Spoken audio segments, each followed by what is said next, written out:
Hello lovely people, and warm welcome back to my channel. So today is day 10 of our 12 days of Christmas. Okay, we've got just 2 more days to go, right? And today I want to bring you chicken stew. It's the simplest chicken stew ever for your Christmas day. Okay, you can use this for jollof as well. So join me and I'll show you how.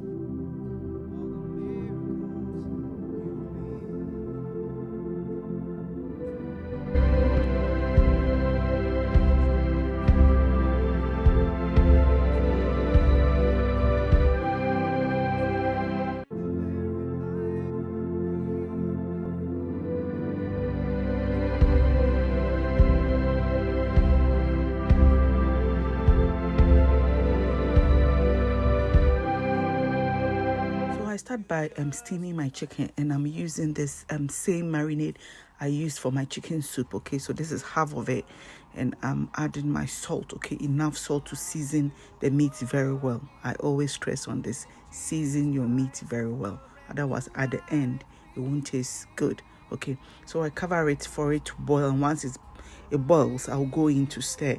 So I had some B10 as well, and I added it. You saw me add something else to it, and that was the B10.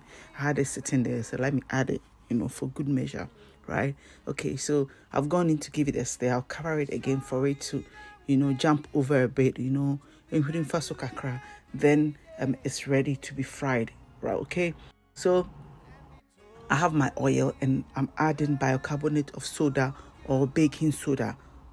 Guys, trust me, add it to your oil before you fry and you see the difference. Okay, today I don't know why. It's because maybe I mixed it in the oil, because usually I just drop it in and I'll add my meat, but today you saw me mixing it, right? And there was not a single splatter. Trust me. So I don't know if it's the rapeseed oil I'm using or it is that, but I believe it's a bicarbonate of soda. Okay, so you fry it until it's golden brown like this. You just remove it from the oil and you set it aside, and then you start making your stew. Okay, so as I said, this stew is very simple and is very easy to make. Not like my Zongo kind of stew. Okay, this is the stew that my mom used to make for us. Okay, this is like normal stew. So here are the rest of my ingredients. I have some onions that I've sliced, a few bay leaves, and then I have these green fresh chilies. Okay, I have my fresh tomatoes that I have blended.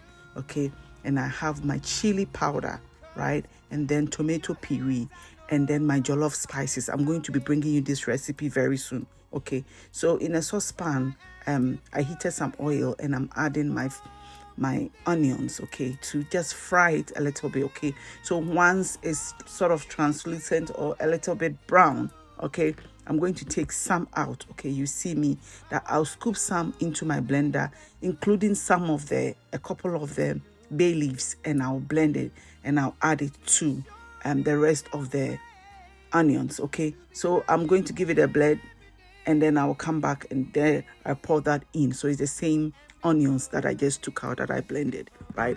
So you give it a stir, then you add your tomato puree or tomato paste or your tinned tomatoes, as we call it in Ghana. Okay, so give it a little stir and then add your chili powder. Okay, so we just going simple with this.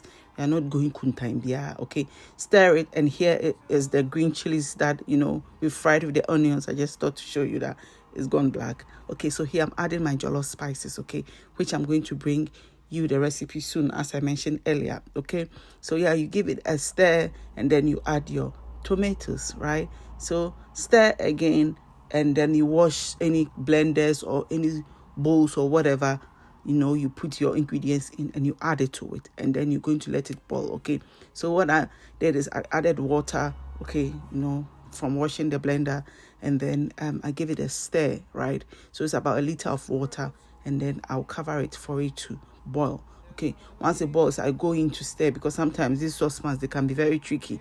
You think that there's plenty water in your way, so in your saucepan, so it won't bend at the bottom. So I like to go in from time to time to give it a stir. Okay, so what happens is it settles at the bottom. Even though there's liquid, the liquid will be suspended on top, and the food or whatever will be settled at the bottom, and it starts to burn. So that's what I find. So go in periodically and stir. And here I tasted and I realized that I needed more salt, even though I added some salt a little bit, okay, earlier. So this is really simple. So I go in with my nutmeg. Nutmeg should always go into your chicken stew, right? You love it. Well, I love it, so I assume you love it. If you don't like it, don't add it, okay? Yeah, so I'm going to stir, and then that is it. I'll just add my meat. So this is very simple. It doesn't cook for long. It took about 30 minutes to 45 minutes to cook. It's not as tedious as the other zongo, recipes, okay? My mom, she doesn't do tedious. Okay, quick, movement. No, but this is literally how we make stews, okay? Right? Yeah. So yes, that is it. Giving a stir, and then let it simmer for a little bit, and then that is my stew ready, okay? So one thing that I missed completely is to add the stock from my chicken. But I later on realized it and I added it, but then the cameras and everything was off, so I didn't show it. So where you add your water, you can add your stock as well, or instead, so don't forget to do that. Okay, so that's my stew that I'm transferring it into a smaller saucepan for it to look presentable for thumbnails. Otherwise, we would have stayed in the same pot to share a video. A friend is saying it has to look presentable, and I'm saying, and I just put some basil on it. Actually, put some basil in it because the blend has basil, right? And then that was it. This pairs nicely with plain rice, with your yam, if that's what you fancy, or you can use the stew for jollof, which I'm going to do. So yes, that's all for you today. Thank you for joining me. And don't forget to like, share, and subscribe. And then I will see you in the very next one. Bye.